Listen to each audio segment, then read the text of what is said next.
નમસ્કાર, સ્વાગત છે આપનું સમાચારોમાં. આપની સાથે હું છું પ્રિયંકા. લોકસભાની ચૂંટણીમાં ઉમેદવારોની પસંદગીની પ્રક્રિયા સમગ્ર ગુજરાતમાં શરૂ કરવામાં આવી છે.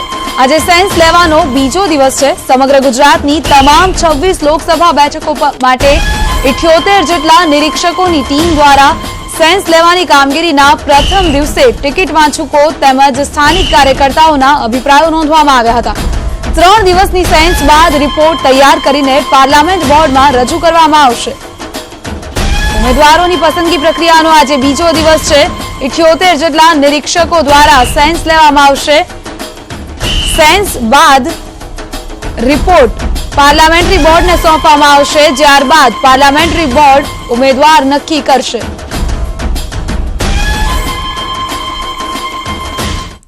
ભાજપના ઉમેદવારો માટે સેન્સ પ્રક્રિયાનો આજે બીજો દિવસ છે. અમદાવાદ પશ્ચિમ બેઠકના ઉમેદવારોની સેન્સ લેવામાં આવશે. રાજ્યની 26 લોકસભા બેઠક માટે સેન્સ પ્રક્રિયા ગઈકાલથી શરૂ કરવામાં આવી છે. આજે બીજો દિવસ છે. અમદાવાદ પશ્ચિમ બેઠકના ઉમેદવારોની આજે સેન્સ લેવામાં આવશે. તો 26 લોકસભા બેઠક માટે સેન્સ પ્રક્રિયા હાથ ધરવામાં આવી છે, જેનો આજે બીજો દિવસ છે અને બીજા દિવસે અમદાવાદ પશ્ચિમ બેઠકના ઉમેદવારોની સેન્સ લેવામાં આવશે.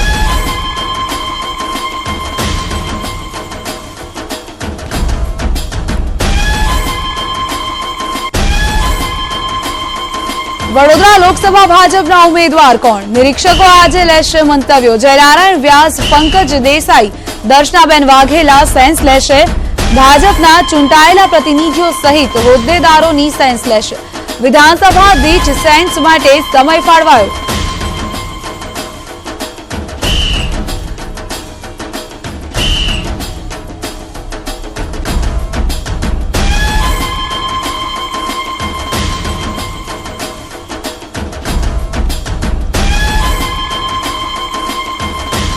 તો વિધાનસભા દીઠ સેન્સ માટે સમય ફાળવાયો છે. વડોદરા લોકસભા ભાજપના ઉમેદવાર કોણ તે અંગે આજે નિરીક્ષકો મંતવ્યો લેશે.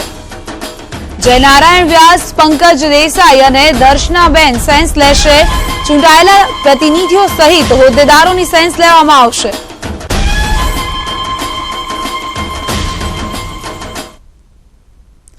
પ્રદેશ ભાજપ કાર્યાલય કમલમમાં આગામી લોકસભાની ચૂંટણી અંગે ઉમેદવારોની ચર્ચા વિચારણાનો સિલસિલો શરૂ થવા જઈ રહ્યો છે.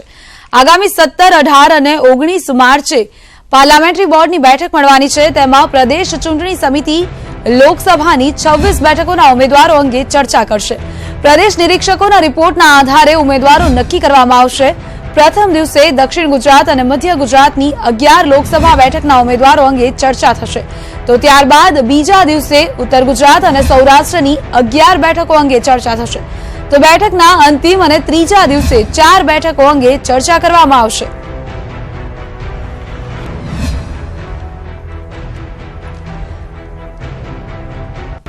તો 17, 18 અને 19 માર્ચે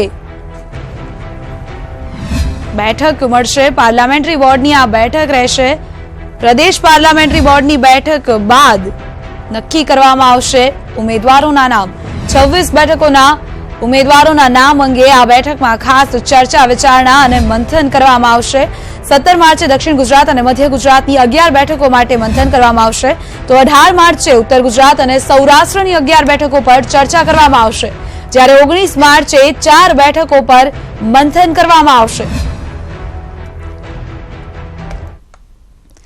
દિલ્હીમાં લાગી છે લાંબી લાઈન અને તે પણ ટિકિટ વાંચુકોની. સ્વાભાવિક છે કે ચૂંટણીની મોસમ છે અને દરેકને ચૂંટણી લડવી છે. એટલે જ દિલ્હીમાં ભાજપ કાર્યાલયમાં ટિકિટ વાંચુક લોકોનો જમાવડો જામ્યો છે. અલગ અલગ ક્ષેત્રથી આવેલા લોકો દિલ્હી પહોંચી રહ્યા છે કે ક્યાંક કોઈક રીતે તેમનો નંબર લાગી જાય અને ટિકિટ હાથમાં આવી જાય. મહત્વની વાત એ છે કે સંખ્યાબંધ લોકો જોતા અમિત શાહે એવી જાહેરાત કરી છે કે ટિકિટ વાંચુકો પોતાનો બાયોડેટા ઓફિસમાં જમા કરાવી દે.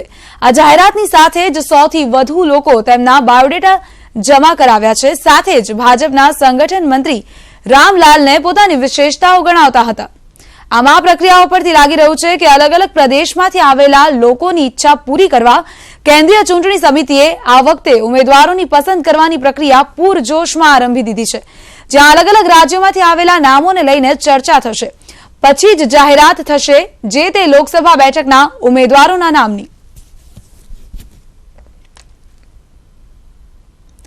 કોંગ્રેસના સસ્પેન્ડ કરાયેલા ધારાસભ્ય ભગવાન બારડને ગુનેગાર ઠેરવતા હુકમ પર સ્ટેના હુકમને રદ કરવાની રાજ્ય સરકારની અપીલ પર તમામ પક્ષે દલીલો પૂર્ણ થઈ છે. હાઈકોર્ટ હવે આ મુદ્દે આજે ચુકાદો આપશે. સરકાર તરફથી સેશન્સ કોર્ટે આપેલા સ્ટેને હટાવવા માટે હાઈકોર્ટમાં અરજી કરાઈ હતી. ગુનેગાર ઠેરવતા હુકમ પર સ્ટેનો અર્થ એવો થાય છે કે ક્રિમિનલ જસ્ટિસ સિસ્ટમમાંથી જનતાને ભરોસો ઉઠી જાય.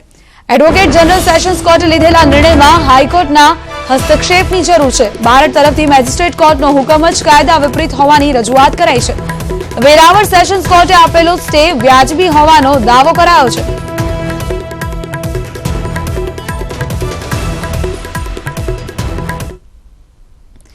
સુરેન્દ્રનગરના લીંબડીના ધારાસભ્ય સોમાભાઈ પટેલનો એક ઓડિયો વાયરલ થયો છે. સોમાભાઈને ધારાસભ્ય જ રહેવાની કાર્યકરે માંગ કરી છે, તો બીજી તરફ સોમાભાઈ પટેલે સાંસદ બનવાની જીદ પકડી છે. સોમાભાઈ કહી રહ્યા છે કે હું સાંસદ બનીશ અને મારો છોકરો ધારાસભ્ય રહેશે. તો હું સંસદમાં લડીશ ને સંસદ જીતીશ તો મારો છોકરો જીતશે.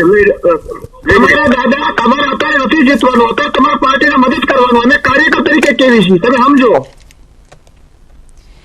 વાયરલ ઓડિયો ક્લિપ મામલે સોમા પટેલે સ્પષ્ટતા કરતા કહ્યું કે પાર્ટી કહેશે તેમ હું કરીશ. પાર્ટી કે પણ કરું, પાર્ટીના ફોરમમાં રહેવું પડે અને હું પાર્ટીનો સૈનિક છું. માટે કોઈ પણ કે ના લડશો કે લડશો એવું કોઈનું માનતો નથી. પાર્ટી કે કરું છું અને પાર્ટીએ મને કહ્યું તો પણ છે કે તૈયારી કરો. લોકસભા ચૂંટણી દરમિયાન ગુજરાતમાં ભારતીય ટ્રાઇબલ પાર્ટીએ કોંગ્રેસ સાથે ગઠબંધન કરવાનો ઇનકાર કર્યો છે. એટલે હવે બીટીપી ગુજરાતની તમામ આદિવાસી બેઠકો પર સ્વતંત્ર રીતે ચૂંટણી લડશે. એ વાત અલગ છે કે ગત વિધાનસભાની ચૂંટણીમાં કોંગ્રેસ અને બીટીપીનું ગઠબંધન હતું.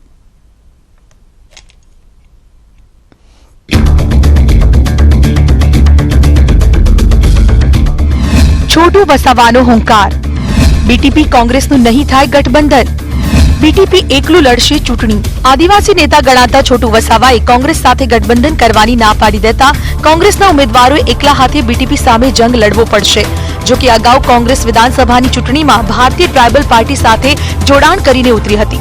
આવા સંજોગોમાં રાજસ્થાન વિધાનસભાની ચૂંટણીમાં પણ પોતાના ઉમેદવારને 2 બેઠક પર જીતાડવામાં સફળ રહેલા બીટીપીના છોટુ વસાવા કેવું વલણ અપનાવે છે તે જોવાનું રસપ્રદ બની રહેશે. એટલે હવે કોંગ્રેસ સાથે સમર્થન કરવાના બદલે પોતાનો ઉમેદવાર ઉભો રાખવાની જાહેરાત કરતા બની શકે છે કે તેનો ફાયદો ભાજપને થાય. આમ પણ ટ્રાઇબલ લીડર છોટુભાઈ વસાવાની રાજકીય રણનીતિ અને છેલ્લી ઘડીએ પોતાના પત્તા ખોલવાની ચાણક્ય નીતિ ચૂંટણીના પરિણામો પર ગંભીર અસર પાડી શકે તેમ છે. ભરૂચ બેઠક પર આદિવાસી મતદારોનો પ્રભાવ સૌથી વધુ છે. રાજકીય પક્ષો આદિવાસી ઉમેદવારને ચૂંટણી જંગમાં ઉતારી બેઠક જીતવા પર નિર્ભર રહેશે. ભરૂચ લોકસભા બેઠકના ભૂતકાળ તરફ નજર કરીએ તો અહીં 1989 બાદ 1998 સુધી ભાજપના આદિવાસી નેતા ચંદુભાઈ દેશમુખ અને 1998 થી 2019 સુધી સતત 5 વખત મનસુખભાઈ વસાવા સાંસદ તરીકે ચૂંટાઈ આવ્યા હતા. ભરૂચ લોકસભા બેઠકની 7 વિધાનસભા પર કયા પક્ષનો કબજો રહ્યો છે તેના પર નજર કરીએ તો વિધાનસભા 2017 બેઠક કરજણ પક્ષ કોંગ્રેસ, બેઠક જંબુસર પક્ષ કોંગ્રેસ, બેઠક વાગરા પક્ષ ભાજપ, બેઠક ભરૂચ પક્ષ ભાજપ, બેઠક અંકલેશ્વર પક્ષ ભાજપ, બેઠક ઝઘડિયા પક્ષ બીટીપી, બેઠક દેડિયાપાડા પક્ષ બીટીપી. એટલે કે ભરૂચ બેઠક પર ત્રિપાંખિયા જંગના સ્પષ્ટ એંધાણ વર્તાઈ રહ્યા છે. અહીં કયો ઉમેદવાર ઉભો રહે છે તેના પર નિર્ભર છે. જે ઉમેદવારનો જનસંપર્ક વધુ હશે, સ્વચ્છ છબી ધરાવતો હશે, આદિવાસીઓના પ્રશ્નો ઉકેલમાં સતત રસ દાખવતો હશે અને ખાસ તો સારા નરસા પ્રસંગોમાં જે તે વ્યક્તિની હાજરી હશે તે જ ઉમેદવાર જીતની દાવેદારી કરી શકશે. Bureau report news 18 Gujarati. દક્ષિણ ગુજરાતમાં છોટુ વસાવાએ એકલા હાથે ચૂંટણી લડવાનું રણશીંગું ફૂંકી દીધું છે, ત્યારે કોંગ્રેસ પણ પૂરી તાકાતથી પોતાના ઉમેદવાર મેદાને ઉતારશે. હવે જોવું એ રહ્યું કે આદિવાસી ઉમેદવારો કોની તરફેણમાં રહેશે. આદિવાસીઓ કોના મતમાં રહેશે, કોના પક્ષમાં કરશે મતદાન, આદિવાસી પટ્ટામાં કોનો દબદબો. ગુજરાત વિધાનસભામાં હાલ એસટી અનામત ધરાવતી 27 બેઠકો છે. આ સિવાય 14 એવી બેઠકો છે જ્યાં 10,000 થી લઈને 30,000 સુધી આદિવાસી સમાજના મતો નિર્ણાયક બને છે. આમ કુલ 41 બેઠકો પર આદિવાસી મતો ઉમેદવારોનું ભાવિ નક્કી કરે છે. વર્ષોથી એવું જોવા મળ્યું છે કે આદિવાસી મતદારો કોંગ્રેસ તરફી રહ્યા છે.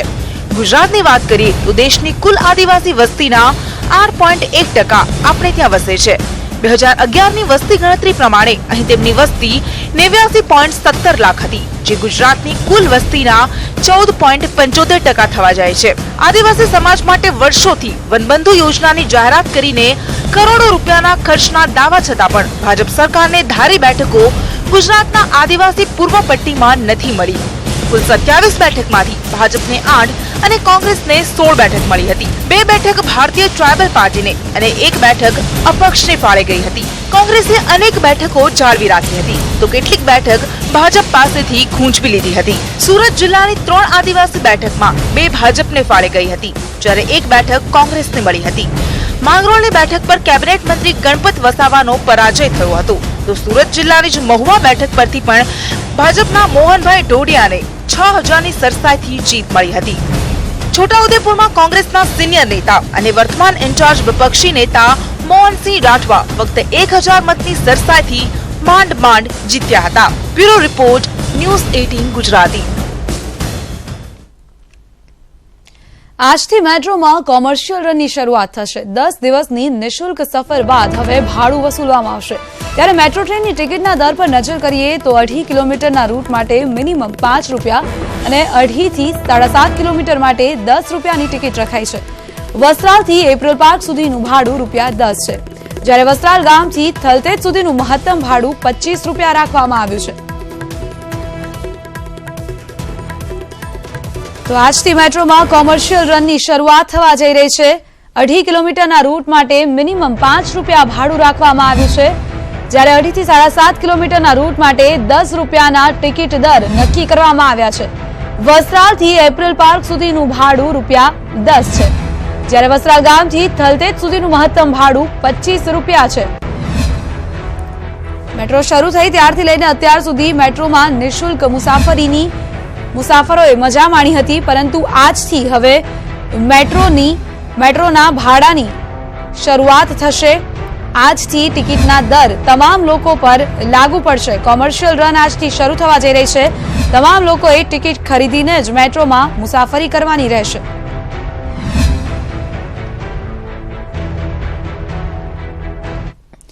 અને હવે વાત કરીએ મોતના પુલની.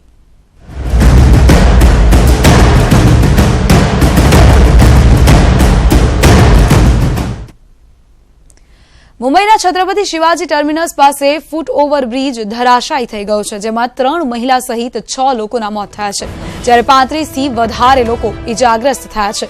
ઘટનાના પગલે સમગ્ર વિસ્તારમાં અફરાતફરીનો માહોલ સર્જાયો. તો આ ઘટના પર મહારાષ્ટ્રના મુખ્યમંત્રી દેવેન્દ્ર ફડણવીસે દુઃખ વ્યક્ત કર્યું છે. સીએમએ કહ્યું હતું કે ફૂટ ઓવરબ્રિજ ઓડિટમાં ફિટ જાહેર કરાયો હતો. સીએમએ બ્રિજ ધરાશાયી થવાના મામલે તપાસના આદેશ આપ્યા છે. મહત્વનું છે કે સીએસટી રેલવે સ્ટેશનની ઘટના બાદ આ પ્રશ્ન જ્યારે રેલવેને પૂછવામાં આવ્યો તો તેમણે આરોપ પ્રત્યારોપનો ખેલ શરૂ કર્યો. દુર્ઘટના પર રેલવેનો જવાબ એ હતો કે ઓવરબ્રિજ બીએમસીનો હતો. આ મામલે મોડી રાત્રે ફરિયાદ દાખલ કરવામાં આવી છે.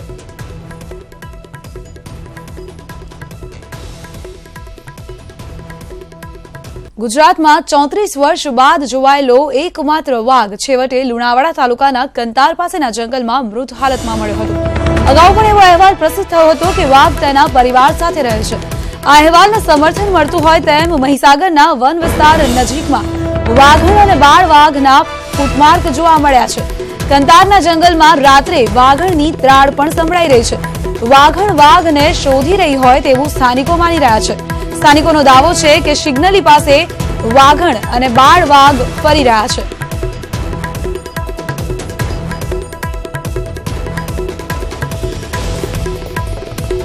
વાઘ તેના પરિવાર સાથે ગુજરાત આવ્યો હોય તેવા અહેવાલો સામે આવ્યા હતા, પરંતુ ત્યારબાદ વાઘ મૃત અવસ્થામાં મળી આવ્યો હતો. પરંતુ હવે અહીં વાઘણ અને બાળ વાઘના પગલા મળી આવ્યા છે, તો સાથે જ વાઘણની ત્રાડ પણ જંગલમાં રાત્રે સ્થાનિકોને સાંભળવા મળી રહી છે.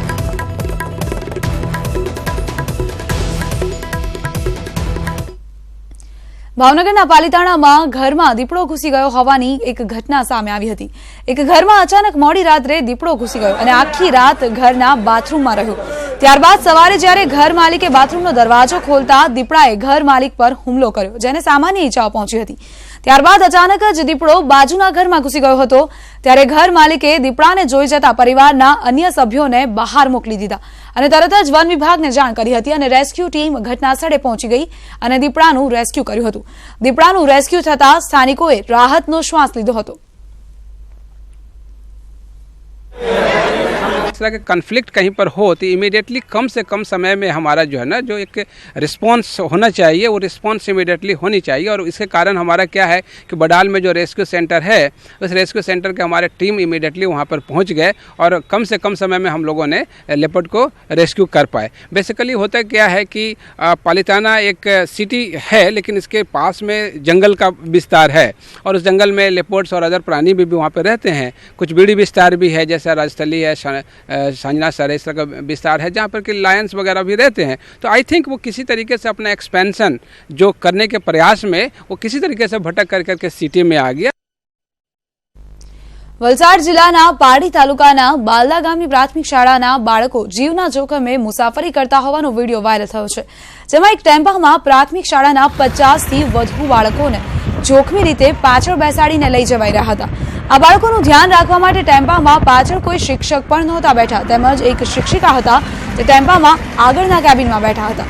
તો બાલદા ગામના બાળકોનો જોખમી મુસાફરીનો વિડીયો વાયરલ થતા હાલ ચર્ચાનું કેન્દ્ર બન્યો છે. તો નાના બાળકો જોખમી મુસાફરી કરતા હોય તેવો એક વિડીયો સામે આવ્યો છે. આ દ્રશ્યોમાં આપ જોઈ શકો છો કે બાળકો કેવી રીતે ટેમ્પામાં પાછળ જોખમી પરિસ્થિતિમાં બેસી ગયા છે અને મુસાફરી કરી રહ્યા છે. આ બાળકોનું ધ્યાન રાખવા માટે તેમની સાથે ન કોઈ શિક્ષક કે શિક્ષિકા છે. એક શિક્ષિકા ટેમ્પોમાં સવાર છે પરંતુ તે આગળ કેબિનમાં બેસ્યા હોય તેવું પણ સામે આવ્યું છે.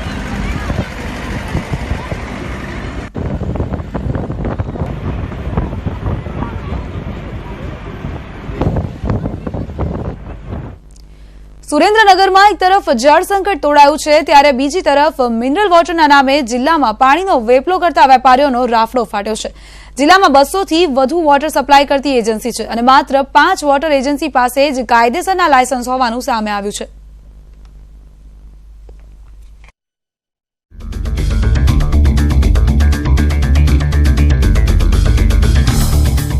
સુરેન્દ્રનગરમાં એક તરફ જળ સંકટ તોડાઈ રહ્યું છે તો બીજી તરફ મિનરલ વોટરના નામે પાણીનો વેપલો કરતા વેપારીઓનો રાફડો ફાટ્યો છે, જેમાં જિલ્લામાં હાલ 200 જેટલી વોટર સપ્લાય કરતી એજન્સી છે જે લોકોને મિનરલ વોટરના નામે સાદું પાણી જ સપ્લાય કરી રહી છે અને માત્ર 5 એજન્સી પાસે જ કાયદેસરના લાયસન્સ હોવાનું સામે આવ્યું છે. આ ઉપરાંત વધુ ચોંકાવનારી બાબત એ છે કે વોટર સપ્લાય કરતી અમુક એજન્સી રાજ્યભરમાં પાણીના પાઉચ પર પ્રતિબંધ હોવા છતાં ₹2ના ભાવે પાઉચ ખુલ્લેઆમ વેચી રહી છે. પાણી ન ચોખ્ખાથી અમે ફરિયાદ કરીને 3 વર્ષથી અમે કંટાળી ગયા છીએ અને અહીંયા હાવ એટલે હાવ ખરાબ પાણી આવે છે. ₹16 રોજ એક બોટલ લેવી પડે છે. પાણી છે એનો બારોબાર નિકાલ થાય છે અને બારોબાર વેપલો કરવામાં આવે છે. એજન્સીઓને આ પાણી પહોંચાડવામાં આવે છે અને એજન્સીઓ દ્વારા એ પાણીને રિવાઇન કરીને ચોખ્ખું કરીને પછી ઘરે પૈસા લઈને આપવામાં આવે છે. તો અમે જે વેરો ભરી છે એનો અર્થ શું?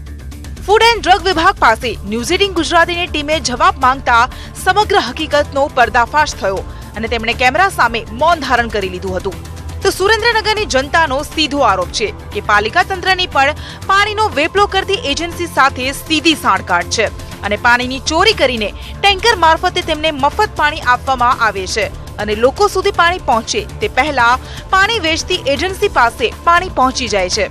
ચેકિંગ કરવાની ડ્યુટી અમારી છે. તો પછી એ ફરજ છે તમારી, તો આ ફરજ નથી. આપવાની ડ્યુટી અમારી નથી. BIS નોર્મ્સ ધરાવતી 3 થી 4 ફેક્ટરીઓ છે. એ સિવાય નોન IS હોય તો ઘણી બધી ફેક્ટરીઓ છે. તો જિલ્લામાં કોઈ પણ માપદંડ કે લાયસન્સ વિના અનેક પાણીની એજન્સીઓ લોકોના સ્વાસ્થ્ય સાથે રીતસર ચેડા કરી રહી છે. ત્યારે આ મામલે ક્યારે તંત્રની આંખ ખુલે અને પાણીનો ગેરકાયદે વેપાર કરતા વેપારીઓ સામે કાર્યવાહી થાય તે જોવું રહ્યું. રાજુદાન ગઢવી, ન્યૂઝ 18 ગુજરાતી, સુરેન્દ્રનગર.